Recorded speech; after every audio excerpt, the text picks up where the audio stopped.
आणि आता पाहणार आहोत टॉप 9 राजकीय बातम्या। भाजप राज्यामध्ये स्वबळावर निवडणूक लढणार, संघासोबतच्या बैठकीमध्ये ठरलाय। जितेंद्र आव्हाड यांचा ट्विटरवरून मोठा दावा। अधिवेशन संपल्यानंतर धक्कादायक राजकीय चर्चा सुरू असल्याची आव्हाड यांची माहिती। भाजप राज्यामध्ये एकट्यानं निवडणूक लढणार असल्याच्या आव्हाडांच्या दाव्याला राऊतांकडूनही दुजोरा। म्हणूनच मुख्यमंत्री आरएसएस मुख्यालयात गेले असतील, राऊत यांचं वक्तव्य। काल अधिवेशन संपल्यावर आरएसएस आणि भाजपची बैठक झाली। त्या बैठकीत असं ठरलंय की भाजपनं स्वबळावर एकट्यानं लढावं, ज्यांच्यावर डाग आहे त्यांना सोबत घेऊ नये। जर एकटं लढलं तर भाजपला यश मिळू शकतं अशी शक्यता वर्तवली जाते आणि आव्हाडांनी तसा दावा देखील केला। नाही, मला कल्पना नाही, बहुतेक त्यासाठीच राज्याचे मुख्यमंत्री हे आरएसएस मुख्यालयात गेले असते।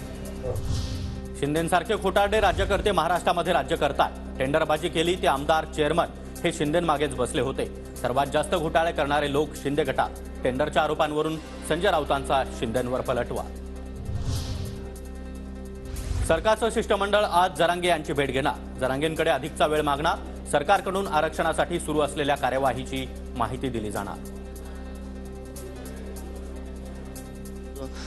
काय म्हणत ना, त्याला जी खतखत होती लेकरा बाळांची, ही पिढ्याना पारची होती, ती बाहेर पडलेली। आणि 24च्या नंतर ते सरकारला सुद्धा जड जाऊ शकतं। परंतु सरकारनं आता निर्णय घेतलाय ना, तर 1-2 शब्द राहिले होते विसरून, तेही घेतील आणि 23च्यात सगळं सोयीला लागेल।